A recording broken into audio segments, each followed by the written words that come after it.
ये radio Pakistan podcast है। अस्सलाम वालेकुम। रेडियो पाकिस्तान वर्ल्ड सर्विसेज के खुसूसी पॉडकास्ट के साथ मैं हूं आपकी मेज़बान ज़ुबैदा अब्बासी। नाज़रीन और सामाईन, 28 मई पाकिस्तान की तारीख़ का वो यादगार और नाकाबिल फरामोश दिन है जब ये मुल्क दुनिया की पहली इस्लामी और मजमूई तौर पर 7वीं एटमी ताकत बनकर उभरा। यौम तकबीर का ये तारीख़ी दिन महज एक साइंसी कामयाबी ही नहीं था, बल्कि ये बका की वो नागुज़ीर दस्तावीज़ थी जिसने ख़ित्ते में ताकत का तवाज़ुन हमेशा के लिए बदल कर रख दिया। आज के मौजूदा और इंतहाई पेचीदा दौर में, जहाँ पे जियोपॉलिटिकल और सियासी मंजरनामे, जहाँ बैनुल अक़वामी सरहदें और मफादात रोज़ बरोज़ तब्दील हो रहे हैं, एक नाकाबिल तस्ख़ीर दिफा का होना ही किसी रियासत की सलामती और बका की असल ज़मानत है। ख़ास तौर पे जबकि आपका हमसाया एक इंतहाई जहर मिजाज मुल्क हो जो कि आपको नुकसान पहुँचाने के दर पे रहता है और मुसलसल ख़ित्ते के अमन को दाव पर लगाने की कोशिशों में मसरूफ़ रहता है। वहाँ एटमी सलाहियत ही वो फौलादी ढाल है जो दुश्मन को किसी भी मुहिम जोई से बाज रखती है और पाकिस्तान के दिफा और वक़ार को दवाम बख्शती है। नाजरीन, इस अजीम संग मील के पीछे मोहसिन पाकिस्तान डॉक्टर अब्दुल कदीर खान साहब, हमारी मायानाज साइंसी बिरादरी, जानसार अस्करी क़यादत और एम्बेसडर और उस ज़माने के ज़ीरक सफारतकारों की अनथक मेहनत और क़ुरबानियाँ शामिल हैं जिन्होंने उस वक्त पाकिस्तान की खुद मुख्तारी पर आँच ना आने दी जबकि दुश्मन हमें नुकसान पहुँचाने के लिए मुसलसल मौक़ों की तलाश में था। इस अजीम सफ़र को जारी रखने के लिए एटमी टेक्नोलॉजी के पुरअमन इस्तेमाल और मुल्की दिफा को मजबूत बनाने में मुतासर कुन शख्सियात ने अपना खून जिगर शामिल किया है। इस मौजू पर गुफ्तगू करने के लिए आज हमने अपने इस पॉडकास्ट स्टूडियो में एक ऐसी ही इंतहाई मोतबर शख्सियत को मदऊ किया है जो कि peaceful utilization of nuclear technology यानी कि एटमी टेक्नोलॉजी के पुरअमन इस्तेमाल को मज़ीद बेहतर और पाकिस्तान के अंदर उसका कितना कंट्रीब्यूशन है वो बताने के लिए हमारे साथ मौजूद हैं। पाकिस्तान एटॉमिक एनर्जी कमीशन के साबिक चेयरमैन डॉक्टर अंसर परवेज़ साहब, जो कि शानदार करियर के हामिल हैं। डॉक्टर अंसर परवेज़ ने अपने शानदार करियर के दौरान न्यूक्लियर एनर्जी के मुख्तलिफ पुरअमन इस्तेमालात बशमूल शोबा तवानाई, ज़राअत, तिब और ह्यूमन रिसोर्स डेवलपमेंट इंसानी वसाइल की तरक्की में इंतहाई नुमायाँ और कलीदी खिदमात सरअंजाम दी। डॉक्टर अंसर परवेज़ ने अपनी PhD की degree RPI university United states से हासिल की, जबकि वो पर्डू यूनिवर्सिटी यूनाइटेड स्टेट्स में तदरीसी फ़राइज़ भी अंजाम देते रहे। Doctor Ansar Parvez currently national command authority में एडवाइज़री मेंबर हैं और इसके साथ साथ आप स्ट्रेटेजिक कमीशंस के सीनियर अफसरान के लिए तसलसल के साथ मुख्तसर दौरानिया के लीडरशिप कोर्सेज़ का इनेकाद भी करते हैं ताकि मुस्तकबिल की क़यादत की पेशा बनाना तरबियत की जा सके। वतन अज़ीज़ के लिए इनकी इन्हीं गिरा कदर और बेमिसाल खदमात के एतराफ़ में हुकूमत पाकिस्तान की जानिब से इन्हें रियासत के आला तरीन सिविल एजाज़ हिलाल इम्तियाज़ से भी नवाजा जा चुका है। अस्सलाम वालेकुम sir, thank you so very much for being here. It's an honour to receive you at the platform of radio Pakistan. Thank you. One more thing, sir मेरे उस्ताद भी रहे हैं, बहुत अच्छा ताल्लुक़ है अल्हम्दुलिल्लाह, और आप बहुत अच्छी शागिर्द भी रही हैं। सर बहुत शुक्रिया आपका।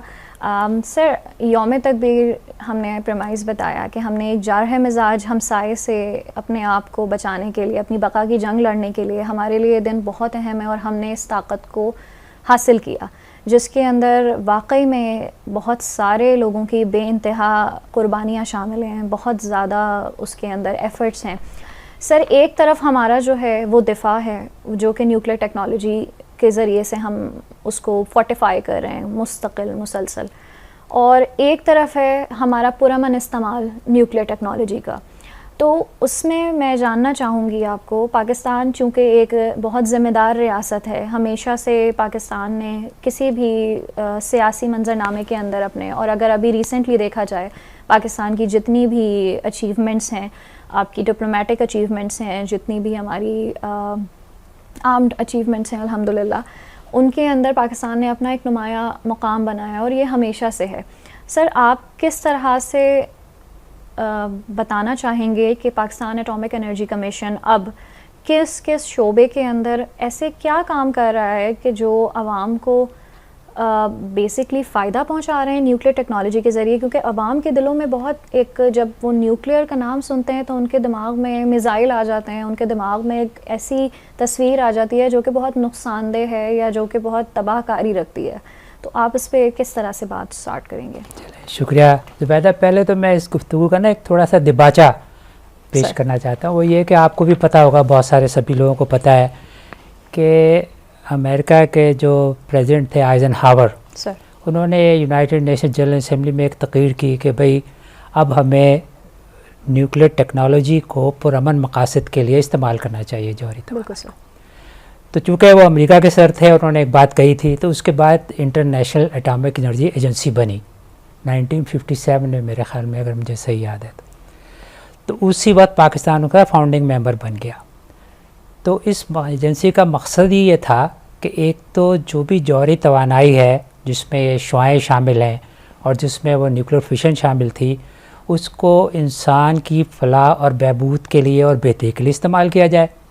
और दूसरा, इस atomic energy commission, international atomic agency का दूसरा मकसद ये था कि जो भी मुल्क इस न्यूक्लियर टेक्नोलॉजी को इस्तेमाल करता है वो उसको पीसफुल पर्पसेस के लिए इस्तेमाल करे, और ये वाले उसके ऊपर थोड़ा सा एक निगरानी करेंगे कि भाई इसको किस काम के लिए इस्तेमाल किया जा सकता है। तो पाकिस्तान शुरू में जब ये बनी और हम इसका मेंबर बने, तो जाहिर है कि एक नई टेक्नोलॉजी थी और पाकिस्तान एक बहुत बड़ा मुल्क था। उस वक्त पाकिस्तान को बने हुए भी सिर्फ 10 ही साल हुए थे।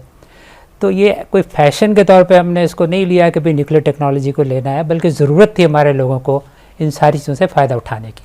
तो फिर हमने उसको ले लिया और उसके बाद हम आगे चलते रहे। आगे चल के जब इंडिया ने धमाका किया तो पाकिस्तान पे बहुत सारी पाबंदियाँ लगा दी बहुत सारे मुल्कों ने, हालांकि हमने तो उस वक्त तक कुछ भी नहीं किया था बहरहाल। लेकिन फिर आईए ने उस वक्त भी हमें वो एक विंडो ऑफ अपॉर्चुनिटी, एक मौका हमें फराहम करते रहे आईए वाले।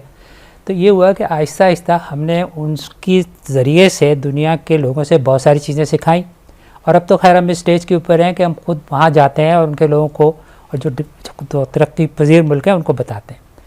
लेकिन जो बेसिकली रेडिएशन या शुआएँ हैं, उनका इस्तेमाल आप ऐसे समझें कि ये आपके पास एक चीज़ है, एक एनर्जी का एक ज़रिया है जो आप किसी भी चीज़ के ऊपर हम उसको फेंक सकते हैं। तो जब उस चीज़ को फेंकते हैं हम किसी भी चीज़ के ऊपर, तो वो अपनी एनर्जी वहाँ के लेके जाती है और उस चीज़ के डीएनए को बदल सकती है, उस चीज़ की माहियत को बदल सकती है, उस चीज़ को थोड़ी देर के लिए अगर बहुत ज़्यादा मिक़दार में फेंके जाए तो गर्म भी कर सकती है, पिघला भी कर सकती है। इस तरह की ये हमारे पास एक कैपेसिटी मौजूद है और हम उसको डिटेक्ट भी कर सकते हैं। तो हमारी जितनी भी एप्लीकेशंस हैं जहाँ तक रेडिएशन का ताल्लुक़ है, वो इसी खासियत से मुताल्लिक़ हैं। जैसे मिसाल के तौर पे हम कहें मेडिकल है, अब मेडिकल में मेरे जिस्म के अंदर क्या हो रहा है एक्सरे से पता चल सकता है, लेकिन जब हड्डी आती है तो एक्सरे उसके अंदर नहीं घुस सकती। लेकिन जो गामा रेज हैं वो हड्डी में भी घुस जाती हैं, तो हम हड्डी के अंदर भी देख सकते हैं। तो जब हम हड्डी के अंदर देख सकते हैं तो हमें पता चल जाता है कि इस जिस्म में क्या ख़राबी है या हो सकती है। और चूँकि हमारे पास रेडिएशन मौजूद है, तो अगर कोई कैंसर है या मैलिग्नेंट ट्यूमर है तो हम उसके ऊपर उसको बमबारी कर सकते हैं, रेडिएट कर सकते हैं उसको, और उसको किल कर सकते हैं बेसिकली। ये कैपेबिलिटी किसके पास मौजूद है? ये कैपेबिलिटी अमेरिकन मिशन के हमारे अस्पतालों में है। हमारे से तकरीबन 21 अस्पताल हैं जहाँ पे इस किस्म की तशख़ीस भी होती है और इलाज भी होता है। जी, अब 21 अस्पताल बन गए।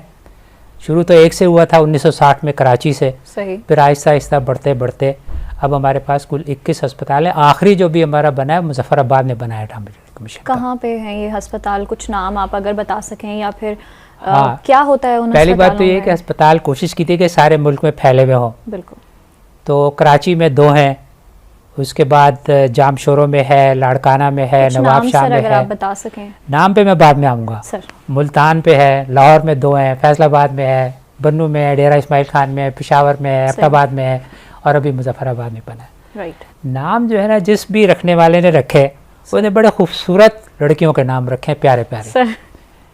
किरण है, इनमोल है सर, और हमारा नूरी है सर, ठीक है ना। तो हमारे इस तरह के जो नाम है ना, पीनम है, तो प्यारे प्यारे और अच्छे अच्छे नाम है। सर एब्रिविएशन मतलब ये कोई तो ये असल में जब एन आप समझें तो उसका मतलब है, इससे मतलब न्यूक्लियर है। ठीक है। आर आप समझें तो उससे मुराद रेडिएशंस है। सही। ठीक है ना। तो इसकी कम्बिनेशन से मिला के, और आई का मतलब है इंस्टीट्यूट है, ठीक है ना। तो ये इस तरह से मिला के, आर का मतलब रेडिएशन भी हो सकता है और रेडियोलॉजी भी हो सकता है। हमारे यहाँ मसला ये है ना कि शायद आपको अंदाज़ा भी होगा कि आबादी हमारी इस वक्त तकरीबन कितनी हो गई, 255 मिलियन के करीब है, 25 करोड़ से ऊपर आबादी है। Right sir. और कैंसर की ऑकरेंसेस पहले के मुकाबले में पर आबादी के हिसाब से भी बढ़ रही हैं। सर।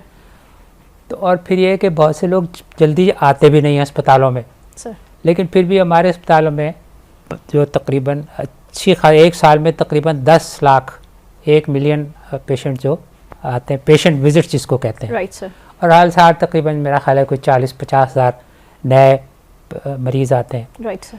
तो एटॉमिक एनर्जी कमीशन ने ये काम रेडिएशन का इस्तेमाल इलाज के लिए शुरू किया, लेकिन उसके बाद बहुत सारे प्राइवेट सेक्टर में भी काम होते हैं। आगा खान है, शौकत खाना में इंस्पायर होके एटॉमिक एनर्जी इंस्पायर भी होके, कुछ ट्रेन भी होके, कुछ से सीख के भी, कुछ लोग यहाँ से ट्रेन होके चले गए, कुछ लोगों ने देखा कि इस्तेमाल हो रहा है तो उन्होंने भी इस्तेमाल करना शुरू कर दिया। राइट। तो एटॉमिक एनर्जी कमीशन ये क्रेडिट ले सकता है कि उन्होंने इस काम को सिस्टमेटिकली किया, और फिर बहुत सारे लोग प्राइवेट सेक्टर में भी आ गए। लेकिन अभी भी जो बल्क ऑफ द पेशेंट है, तकरीबन 2/3 पेशेंट, 70% बल्कि 80%, वो हमारे अस्पतालों में आते हैं। तो उनसे जो पैसे लिए जाते हैं वो उसके मुकाबले में बहुत कम है जो उनको प्राइवेट उसमें देने पड़ते हैं। यानी पाकिस्तान एटॉमिक एनर्जी कमीशन के तहत जो अस्पताल चल रहे हैं जो कि न्यूक्लियर टेक्नोलॉजी को यूटिलाइज़ करते हुए कैंसर पेशेंट्स को डायग्नोज कर रहे हैं, ट्रीटमेंट कर रहे हैं, तो आप ये बता रहे हैं कि उसका जो चार्जेस हैं वो बहुत नॉमिनल हैं, उसके चार्जेस बहुत कम है मार्केट के और मुकाबले। ये तो मेरे ख्याल से आई डोंट थिंक सो कि ये बहुत सारे लोगों को ये बात, because this is new to my knowledge as well. कुछ लोगों को पता, असल में जिसका वास्ता पड़ता है उसको तो अंदाज़ा हो जाता है। लेकिन एक और बात भी है ना कि हमारे यहाँ जो लोग आते हैं, जी सर, देखें सीधी सी बात है, लोग समझते हैं गवर्नमेंट का दायरा है तो यहाँ पे अच्छी सर्विस नहीं मिलेगी। हालांकि ऐसा नहीं है। जिन लोगों ने हमारे यहाँ इलाज करवाया उनमें से बाज़ बहुत बड़े बड़े लोग भी हैं, और हमारे फॉरेन सेक्रेटरी भी रहे हैं, उन्होंने भी हमारे यहाँ इलाज कराया था। वो तो बाद में अपने पूरा वीडियो भी बना के लगाते रहे कि देखें इन्होंने मुझे ठीक कर दिया, जबकि मैं दुनिया में कहीं भी इलाज करा सकता था लेकिन मैंने पाकिस्तान में इलाज कराया। लेकिन बहरहाल जो आमतौर पर लोग आते हैं गरीब होते हैं, इतने ज़्यादा नहीं अफोर्ड कर सकते, उनके लिए वो थोड़े से पैसे भी बहुत हैं। तो उसके लिए फिर ये होता है कि हमारे जो अस्पताल हैं वो जो ज़कात और बैतुल माल का फ़ंड, उससे उनकी मदद करते हैं। सही। और फिर हर अस्पताल में इन्होंने एक तरह से छोटी मोटी सेटअप भी बना रखे हैं, ऑर्गेनाइजेशन बना रखे हैं जहाँ लोगों से डोनेशंस लेते हैं। सही। और फिर उससे भी लोगों का इलाज करते हैं।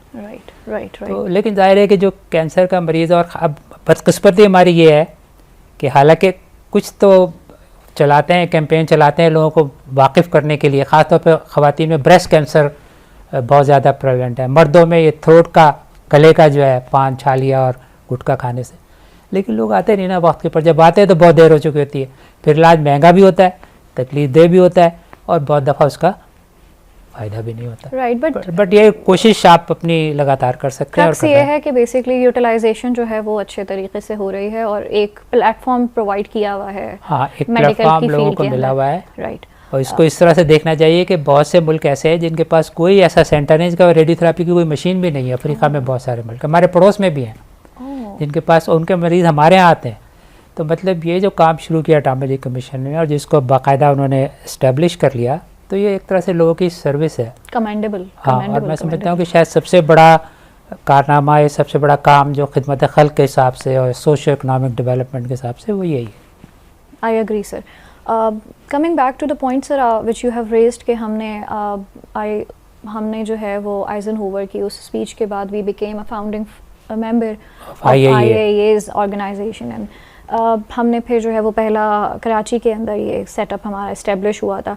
सर बैक इन 1960s कुछ याद पड़ता है कि कनाडा की तरफ से एनर्जी के ऊपर जो है कहीं पे हमें कोई प्लांट प्रोवाइड किया गया था, और उसके बाद फिर जो सेंक्शंस की बात बेसिकली आपने की कि हमसाये ने जो है वो जारहाना अपना मिजाज दिखाते हुए जब धमाके किए हमें डराने के लिए, धमकाने के लिए, तो वो फिर हमारे ऊपर सेंक्शंस लग गई और लोगों ने अपनी चीज़ें वापस लेना शुरू की। तो वो क्या था और किस तरह से जो है? ज़ुबैदा, आपने अच्छी बात की। देखिए पाकिस्तान जब ये सारा सिलसिला शुरू हुआ और आइजनहावर की तकरीर के बाद लोगों ने, बल्कि उससे पहले ही दरअसल न्यूक्लियर पावर प्लांट बनाने शुरू कर दी, जौहरी तवानाई के प्लांट। सबसे पहले रशिया ने बनाया था, रूस ने, सोवियत यूनियन था उस वक्त वो, फिर अमेरिका ने बनाया, फिर इंग्लैंड ने बनाया, यूके ने, फिर उसके बाद कनाडा ने बनाया। पाकिस्तान ने कनाडा वालों से एग्रीमेंट किया कि हम आपके साथ एक न्यूक्लियर पावर प्लांट लेंगे 137 मेगावाट का। तो जो कैनेडियन पावर प्लांट लगाते थे वो हमने कराची में लगा लिया। राइट। 1965 में शायद हमारा माहिदा दस्तखत हुए थे, और 1972 में वो प्लांट क्रिटिकल होकर ग्रिड के साथ जुड़ गया। तो और उस वक्त पाकिस्तान दुनिया का 15वां मुल्क था जिसने न्यूक्लियर पावर प्लांट लगाया। यानी सिर्फ बहुत ही जो डेवलप्ड कंट्रीज़ थी और हमारा पड़ोसी मुल्क, उन्होंने लगाया था। और किसी भी तरक्की पजीर मुल्क ने उस हद तक न्यूक्लियर पावर नहीं लगाई थी। लेकिन बदकिस्मती से ऐसा हुआ कि जब उसके बाद इंडिया ने धमाका किया तो कनाडा ने कहा कि भाई आप हमें लिख के दें कि आप कभी भी, या NPT साइन करें, जिसका मतलब ये था कि आप कभी भी जौहरी तवानाई को दिफाई मकसद के लिए इस्तेमाल नहीं करेंगे, आप ये साइन करके दे दें। तो उस वक्त पाकिस्तान ने इनकार कर दिया कि हम ऐसा नहीं कर सकते, क्योंकि अगर हमें अपने दफ़ा के लिए ज़रूरत पड़ी तो हम इसको जौहरी तवानाई को इस्तेमाल करेंगे इस काम के लिए। तो उन्होंने कहा अगर आप ये लिख के नहीं दे सकते तो हम आपके प्लांट को ना तो ईंधन देंगे, फ्यूल देंगे, ना कोई टेक्नोलॉजी देंगे, ना और किसी किस्म की मदद देंगे, ना स्पेयर पार्ट देंगे। और उन्होंने किसी शायद कनाडा के बारे में लिखा भी उस वक्त कि जी अब कराची जो है ना वो तो अंधेरा हो जाएगा क्योंकि प्लांट तो चलेगा नहीं। उस वक्त कराची की टोटल कैपेसिटी 250 थी, उसमें से 137 तो कैनोप था।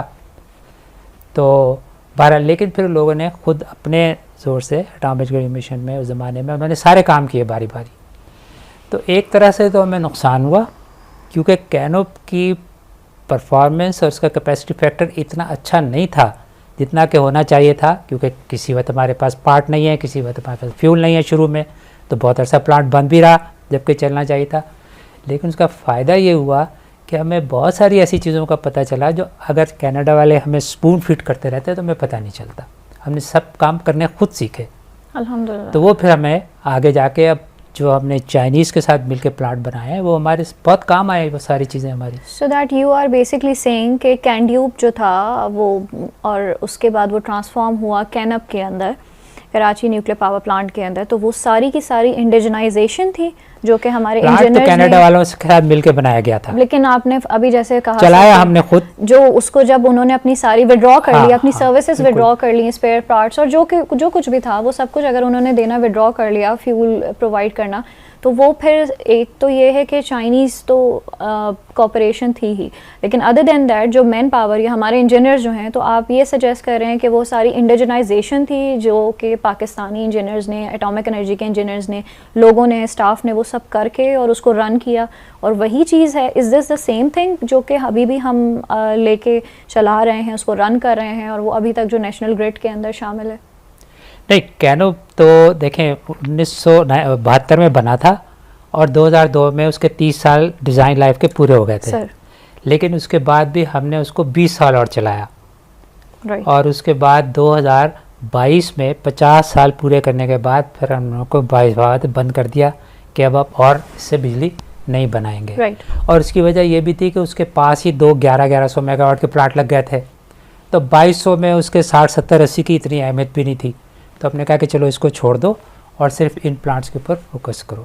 लेकिन ये बात आपकी ठीक है कि जब एक दफ़ा कनाडा ने अपना कह दिया कि हम आपको कोई मदद नहीं देंगे, तो जो भी ज़रूरत थी स्पेयर पार्ट्स की, फ्यूल की, और इन दोनों चीज़ों से ज़्यादा अहम बात ये होती है कि आप समझते हो कि हो क्या रहा है अंदर, सही प्लांट के अंदर किस किस्म की कार्रवाई हो रही है, बिजली कैसे बन रही है, फ्यूल कैसे बर्न हो रहा है, वो सब हमने खुद डेवलप किया। सर, इसी से रिलेटेड एक क्वेश्चन मुझे ये बताइए कि जब हमने ये खुद करना सीखा तो हाउ केपेबल वी आर, या फिर हम किस लेवल पे खड़े हुए हैं कि हम क्या कर सकते हैं मज़ीद आगे प्रोग्रेस, न्यूक्लियर पावर प्लांट्स की इस्टेब्लिशमेंट भी और इनको ऑपरेट करने की कैपेसिटी, या हमारी कोई एफिकेसी है या नहीं है। और इंटरनेशनली चूँकि हम अभी देख रहे हैं ईरान का जितना एक पूरा चल रहा है, सारा मैटर चल रहा है, तो IAEA का नाम हम सुनते हैं। तो आपने IAEA की बात की, तो वो IAEA के किस तरह से प्रोटोकॉल्स हैं कि पाकिस्तान क्या उन पे पूरा उतरता भी है कि नहीं उतरता?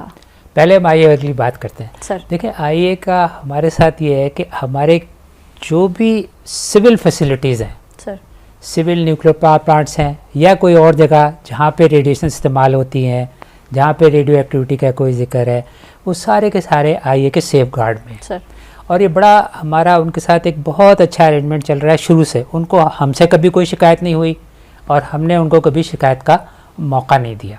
सही। और ये जो सेफ गार्ड है ना, ये मामूली बात नहीं होती। मसलन मैं आपको एक मज़े की बात बताता हूँ कि कैनोप में जो फ्यूल निकलता है रिएक्टर्स पे, स्पेंट फ्यूल, सर, उसके अंदर प्लूटोनियम होती है। राइट। अच्छा, उस प्लूटोनियम को अगर उस फ्यूल से निकाल लिया जाए तो उससे बम बनाया जा सकता है। सही। तो जब वो प्लांट सेफ गार्ड में है तो इसका मतलब है कि हमें IAEA वालों को दिखाना है कि जो फ्यूल हमने प्लांट से निकाला है वो ये रखा हुआ है स्विमिंग पूल में।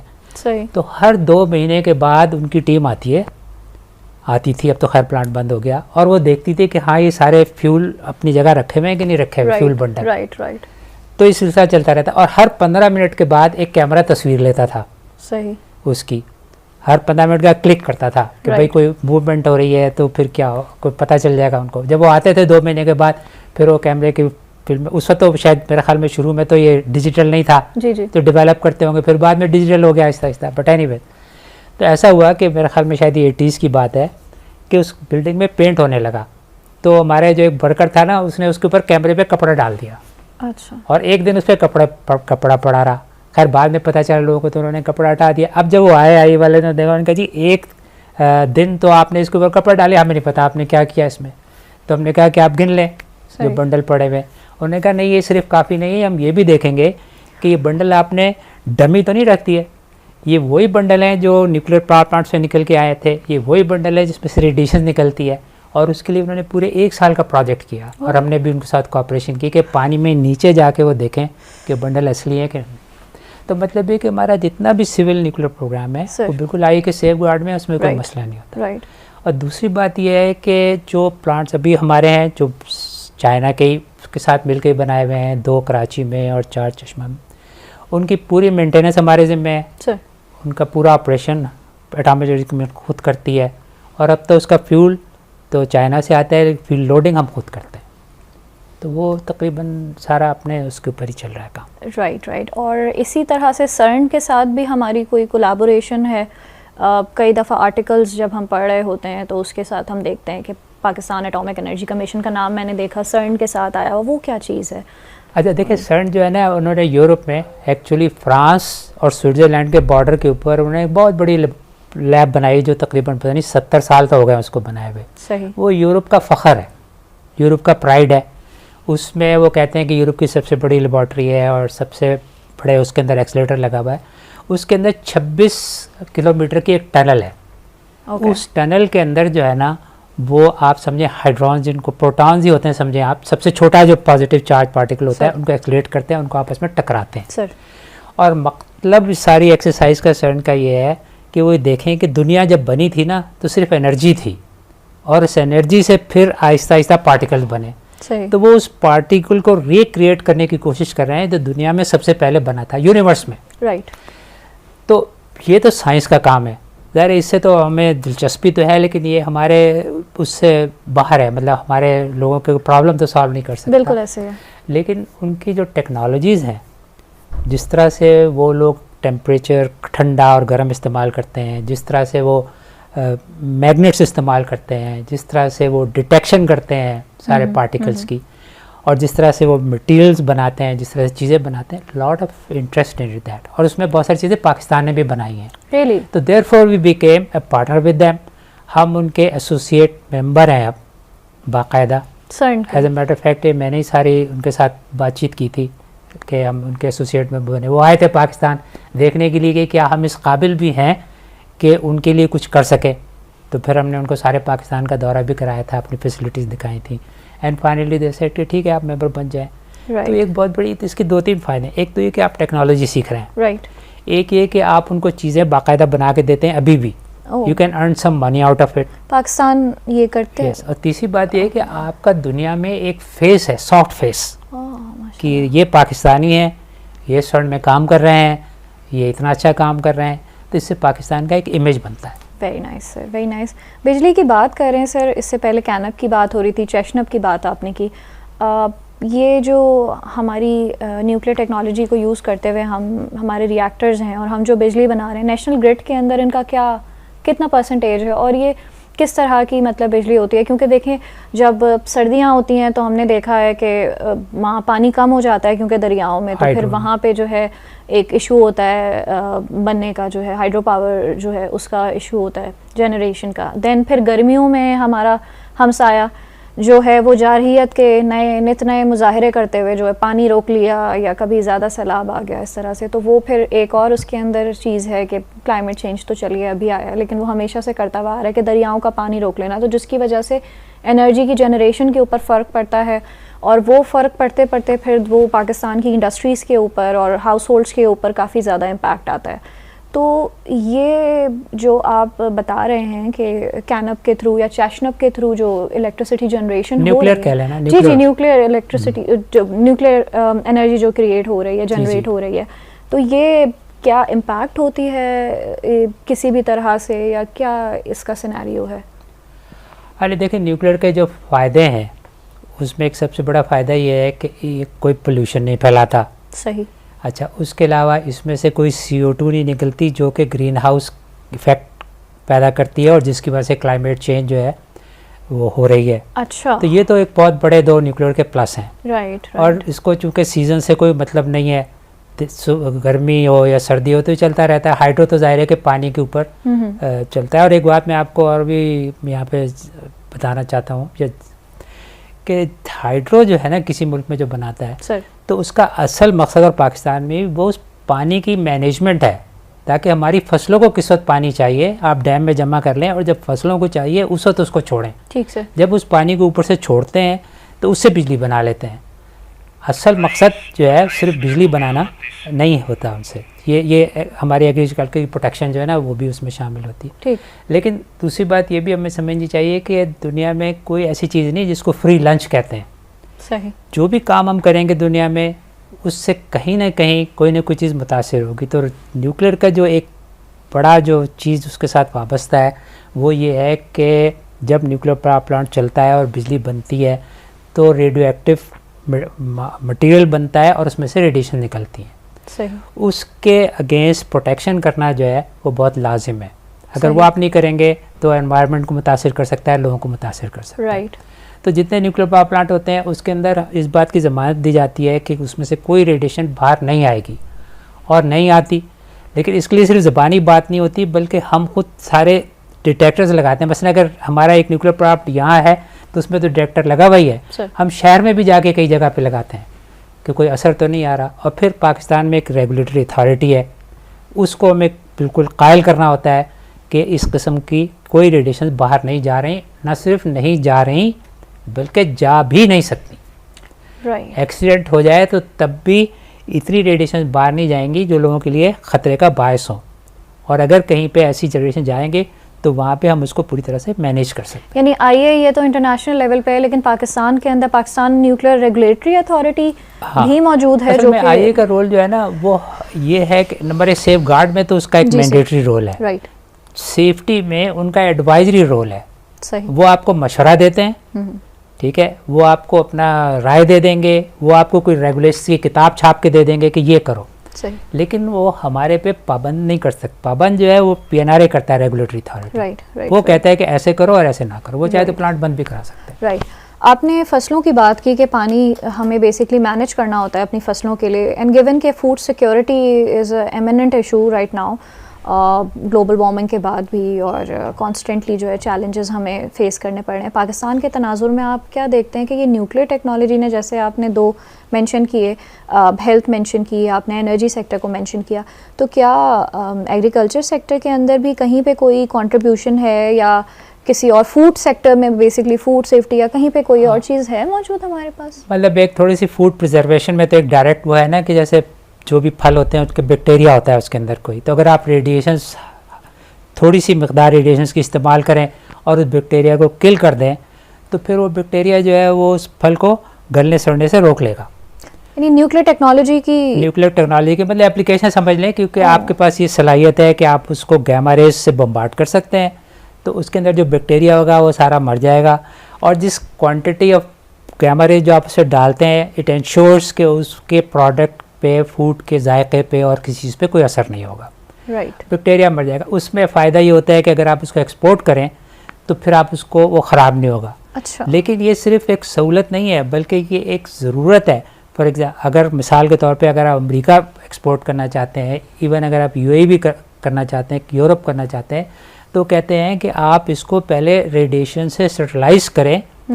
आपका बैक्टीरिया हमारे यहाँ अगर आ गया आपके फलों के अंदर या सब्ज़ी के अंदर और वो ज़मीन में चला गया तो उस एक नई किस्म की बैक्टीरिया, कोई नई किस्म की डिजीज़ हमारे यहाँ आ सकती है।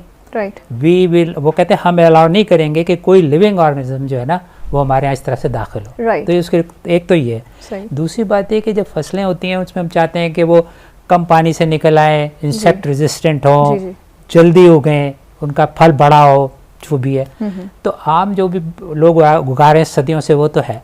फिर उन्होंने कहा कि ये तो हमारे पास रेडिएशंस हैं, तो कहते हैं जो फल हैं उसमें भी तो इसी तरह मेल फीमेल सारा डीएनएस होते हैं, तो फर्ज करें कि हम इसको बम्बार्ड करें इसके डीएनएस को, तो ये कुछ बदल जाएगा। जब बदल जाएगा तो जो नई चीज़ बनेगी हो सकता है वो ऐसी बने जो जल्दी उग जाए, हो सकता है वो ऐसी बने जिसको इंसेक्ट ना काट सकें, इंसेक्ट उसको नुकसान ना पहुंचा सके। तो इस तरीके से फिर क्रॉप की वैरायटीज़ बनाई जाती हैं। क्रॉप की varieties and then crop resistant, जो आप समझ लीजिए इंसेक्ट रेजिस्टेंट, ड्राउट रेजिस्टेंट, ठीक है ना। और शॉर्टर पीरियड में अगर निकल जाए आपके लिए और भी अच्छा है, बजाय इसके कि 5 महीने की जगह अगर 4 महीने में उग जाती है। ऐसी बहुत सारी वैरायटीज़ बनाई एटॉमिक कमीशन ने, बहुत सारी आई भी हैं मार्केट में। और वैसे तो छोटी बड़ी तो आजकल भी बहुत सारी हैं, लेकिन जो सबसे ज़्यादा हिट हुई थी जिसको वाइट रेवोल्यूशन भी एक ज़माने में कहते थे, वो नायाब 78 था, कपास की एक वैरायटी बनाई थी। राइट। और उसकी वजह से एकदम पाकिस्तान की प्रोडक्शन जो है ना बहुत ज़्यादा बढ़ गई थी। Oh right. नायाब जो आपने नाम लिया, ये किस चीज़ का? बस उसको जो कपास की उन्होंने वैरायटी बनाई थी ना, उसका नाम नायाब 78 रख दिया, क्योंकि नायाब हमारे उस इंस्टीट्यूट का नाम था। और 78 शायद वो साल था जब बनी थी। राइट। तो ये इंस्टीट्यूट कोई एग्रीकल्चरल? हमारे 4 एग्रीकल्चर इंस्टीट्यूट हैं, 3 एग्रीकल्चर कह लें और एक बायोटेक्नोलॉजी का है। ठीक है, तो ये एग्रीकल्चर के ऊपर रिसर्च करते हैं, तो समझ लीजिए कि आप इस पे भी। हाँ, और इसमें भी एक तरह से बायोटेक्नोलॉजी में पहला सेंटर पाकिस्तान एटॉमिक कमीशन ने बनाया था। अब तो पता नहीं 25-30 है पाकिस्तान में। सही। तो उसमें हम एक तरह से पॉइनियर भी हैं। और अब और भी बहुत सारे इदारे हैं पाकिस्तान में जो इस तरह से क्रॉप्स पे काम करते हैं, मुख्तलिफ टेक्निक से, मुख्तलिफ उससे। लेकिन एटॉमिक एनर्जी कमीशन भी अपना काम कर रहा है। तकरीबन 150 वैरायटी शायद इन्होंने बनाई हैं कुल मिला के, इससे कुछ ज़्यादा। ये जो आपने अभी मेंशन किया था कि हम एक्सपोर्ट भी कर सकते हैं, तो इसके अंदर इंडस्ट्रीज़ भी आ गई हैं। आपने कहा कि फूड एक्सपोर्ट करने के लिए स्टेरलाइज करना बहुत ज़रूरी है। किसी भी फूड को, फॉर एग्जांपल आपके ऑरेंजेस हैं या व्हाटएवर जो भी हम एक्सपोर्ट करें। आम सबसे ज़्यादा हमारे आम जाते हैं। आम, बिल्कुल आम तो हमारे खास हैं बिल्कुल, ऑलमोस्ट आ ही गया सर। और उनको एक्सपोर्ट करने के लिए तो हम इसी जो है उससे गुजारते हैं। तो इस इंडस्ट्री के अंदर कहीं पे कोई न्यूक्लियर टेक्नोलॉजी की यूटिलाइजेशन हो रही है? हाँ, देखिए एक बात जो है ना वो समझने का, इसमें सिर्फ इतना सा है कि देखिए मेरे पास एक सलाहियत है सर कि मैं किसी चीज़ के अंदर देख सकता हूँ। सही। ठीक है। अब इसका मतलब ये कि फ़र्ज़ करें कि मेरे पास एक कुछ स्ट्रक्चर बना हुआ है, अब मुझे नहीं पता कि अंदर से कमज़ोर है या मजबूत है, या इसके अंदर सही अंदर चीज़ इस्तेमाल हुई है नहीं हुई है। तो जब मैं उसके ऊपर रेडिएशन डालूंगा ना एक सिरे पे, तो दूसरे सिरे का जो इमेज आएगा उससे मुझे अंदाज़ा हो जाएगा कि इसके अंदर क्या है। राइट। तो इसको हम कहते हैं नॉन डिस्ट्रक्टिव टेस्टिंग। यानी आपके सामने एक चीज़ बन के, एक पप बन के आया, अब ये देखना है कि भाई ये ऊपर से तो ठीक लग रहा है, लेकिन क्या अंदर से भी ठीक है? तो तोड़ के देखा जा सकता है। और अगर आप तोड़ के नहीं देखना चाहते तो फिर आप रेडिएशन उसके अंदर डालें और उस रेडिएशन की इमेज से फिर आप फैसला करें कि ये कैसा है। ठीक है। तो ये इसका इंडस्ट्री में मतलब इस्तेमाल शुरू हो जाता है। इसी तरह रेडियो गाजिंग है। अब आप कोई चीज़ प्रोड्यूस कर रहे हैं, उसकी एक थिकनेस है, आप चाहते हैं कि थिकनेस कम ज़्यादा ना हो, तो आप इधर रेडिएशन का सोर्स रख दें, इधर डिटेक्टर रख दें। अगर वही आ रही है रेडिएशन पास होके तब तो ठीक है, लेकिन फर्ज करें बीच में से वैक्यूम आ गया तो एकदम यहाँ डोज बढ़ जाएगी, एकदम रेडिएशन ज़्यादा आ जाएंगी, तो आपको पता चलेगा कि कुछ मामला गड़बड़ है बीच में। तो इस तरह से उसका इस्तेमाल किया जा सकता है। Very nice sir. आप ये बताइएगा कि जो स्टूडेंट्स हैं या हमारे जो सुनने वाले हैं उनको, कि Pakistan atomic energy commission other than these 3 और 4 सेक्टर्स पढ़ाई के मैदान में किस तरह के जो हैं वो स्कॉलर्स को फॉर्म कर रहा है, डेवलप कर रहा है, कैसे उनकी जो है एक ब्रॉटअप, या आप समझ लीजिए कि किस तरह से उनको परवान चढ़ाया जाता है, जो इंजीनियर्स हैं, जो बाकी साइंटिस्ट हैं, क्या स्ट्रक्चर है, कौन सा इदारा है, कहाँ पे कैसे उनमें इनरोल किया जा सकता है? हाँ, देखिए तो सीधी सी बात है कि देखिए इतना काम जिसमें एक बार टेक्नोलॉजी शामिल है सर, उसमें हिफाजती इक़दाम भी शामिल हैं, उसमें बहुत सारी इंजीनियरिंग भी शामिल है, तो ये तो नहीं हो सकती जब तक कि आपके पास तरबियत याफ्ता लोग ना हों। तो जाहिर है पाकिस्तान में यूनिवर्सिटियाँ हैं, वो अपने ग्रेजुएट्स पैदा करती हैं, निकालती हैं। तो हमारे यहाँ ये होता है एटॉमिक एनर्जी कमीशन में कि हम जो इंजीनियरिंग ग्रेजुएट्स हैं जिन्होंने 16 साल की एजुकेशन की हुई है या जिन्होंने MSc किया हुआ है, उनको लेके फिर हम 2 साल उनको और पढ़ाते हैं। सही। तो इस तरह से जो अदारा है उसका नाम तो प्यास है, लेकिन हमारे पास छोटे अदारे भी हैं जो ट्रेनिंग देने के काम आते हैं। राइट। एक चश्मा में है, फिर एक कराची में है किम्पो के नाम से। तो इस तरह जो मैन पावर जिसे कहते हैं ना डेवलपमेंट, उसके बगैर तो आप फिर कोई काम कर नहीं सकते ना, जब तक आप लोगों को तरबियत ना दें। तो ये तो इसका एक बहुत अहम वो है। Right sir. और बाहर भी मुल्कों में जाके कोशिश करते हैं, जहाँ भी मौका मिले जाएं, सीख के आएँ। सही सर। हम चूँकि यहाँ पे बैठे ही कमेमोरेशन ऑफ यौम तकबीर के लिए हैं, हम ये तो peaceful utilization of nuclear technology और एटॉमिक एनर्जी के इतने सारे जो कंट्रीब्यूशन है to the nation and to the world entirely, as you mentioned that we are contributing to CERN as well, so that means that we have a position internationally and we are globally recognized by IAEA as well for safeguards, unlike our neighbors जिनके I mean काफ़ी 13 और 14 जो है उनके power plants IAEA safeguard से बाहर हैं। Sir मुझे कम है, मेरे ख्याल में कम है, शायद 5 सर डिक्लेयर कुछ बाहर है इस तरह से। But anyways that too are very much dangerous for the world, अगर उसका जो है वो न्यूक्लियर फ्यूल उनका वो यूज़ किया जाए। सर आप going back to your era, तो sir how would you describe and how would you basically recall all those memories about Youm Takbir? आप लोगों ने कैसे देखा, क्या पाया, वो पूरा एक सिनेरियो, वो पूरा मंजर जो आपके सामने के हम पाकिस्तान एक एटमी ताकत बन गया है? नहीं, इसमें बहुत सी चीज़ें तो बहुत सिंपल है। देखें, जब एटॉमिक एनर्जी, जैसे मैंने आपको बताया था ना कि आईएए के साथ हमें बड़ी मदद मिली सर, वो पिछली सदी की बात थी। बिल्कुल। इस सदी में तो हम आईएए को बतौर एक्सपर्ट जाते हैं, हमारे बहुत सारे लोग जाते हैं। वैसे कोई अभी तक पता नहीं, शायद 1200-1300 लोग जा चुके हैं बतौर एक्सपर्ट के। इसी साल में भी 100 से ज़्यादा गए, पिछले साल 25 में। हमारे कुछ जगहों को उन्होंने सेंटर ऑफ एक्सीलेंस डिक्लेयर कर दिया, कोलैबोरेशन सेंटर। रियली? पाकिस्तान में? पाकिस्तान में, जहाँ पे दूसरे तरक्की पजीर मुल्कों के लोग आते हैं ट्रेनिंग के लिए। आपका कोई अख्तामी पैगाम सर हमारे सुनने वालों के लिए, देखने वालों के लिए, कि न्यूक्लियर टेक्नोलॉजी कितनी ज़्यादा फ्लरिश कर रही है, कितना ज़्यादा अभी तक पाकिस्तान की तरक्की में इसने अहम किरदार अदा किया है, और ख़ास तौर पे अगर एनर्जी सेक्टर को देखा जाए तो इसमें कोई पॉलिसी है ऐसी कि आने वाले वक्त में पाकिस्तान एटॉमिक एनर्जी कमीशन या जो लोग लीडरशिप है वो मज़ीद इसको एक्सपेंड करने का कोई इरादा रखते हैं? देखें, अब मुल्क की आबादी बढ़ती जा रही है सर। अभी जितनी आबादी है ना, तकरीबन 250 मिलियन के करीब, 250 मिलियन ही है ना, तो 10 साल में ये 300 मिलियन हो जाएगी। Sir. More people to feed, more people to care sir, for and more people जिसको आपको एनर्जी प्रोवाइड करनी हो। Right sir. तो इसका तो कोई इंतहा नहीं है कि आप कितनी एनर्जी लगाएं। और पाकिस्तान में सब लगी हुई भी है 40,000 मेगावाट के करीब, जिसमें से कुछ चल नहीं सकती क्योंकि उसका फ्यूल बहुत महंगा है। तो एनर्जी पे लगाने में सबसे बड़ी बात ये होती है कि एनर्जी सेफ़ होनी चाहिए, एनवायरनमेंट को मुतासर ना करे और सस्ती हो। ठीक है। तो ये रिक्वायरमेंट्स पूरी करेंगे तो फिर आहिस्ता आहिस्ता वो करेगा। लेकिन जो आपने शुरू में नौजवान नस्ल की बात की थी शायद सर, बिल्कुल तो अपनी बात की थी सर। हाँ, आपने अपनी बात की थी।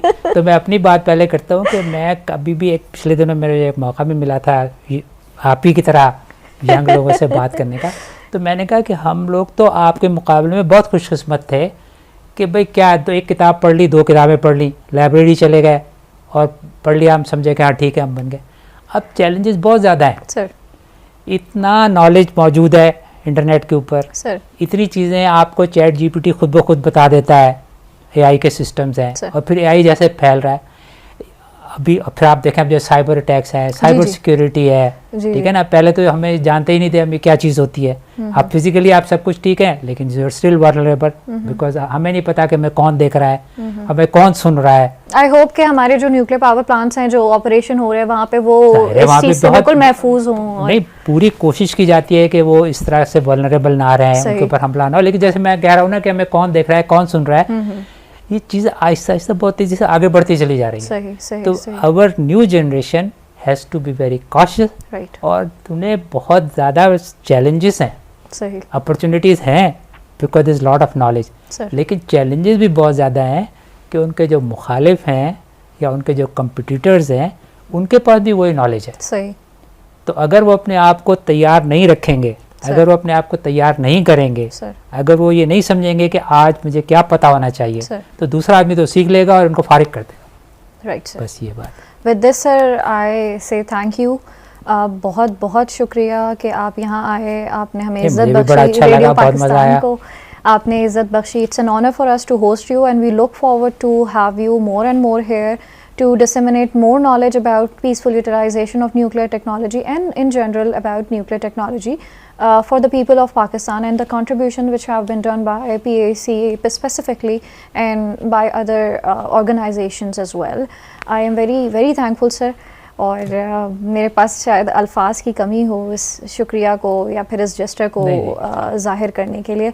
सर आपका बहुत शुक्रिया। यौम तकबीर हम सब के लिए बहुत अहम है, हम सब की बका की ज़मानत है। अल्लाह पाक पाकिस्तान को हमेशा सलामत रखे और पाकिस्तान को बचाने वाले लोगों को, पाकिस्तान के दिफा को मजबूत बनाने वाले लोगों को हमेशा अपनी हिफ्ज़ व अमान में रखे, हमारे सरों पर कायम रखे। अस्सलाम वालेकुम सर, थैंक यू।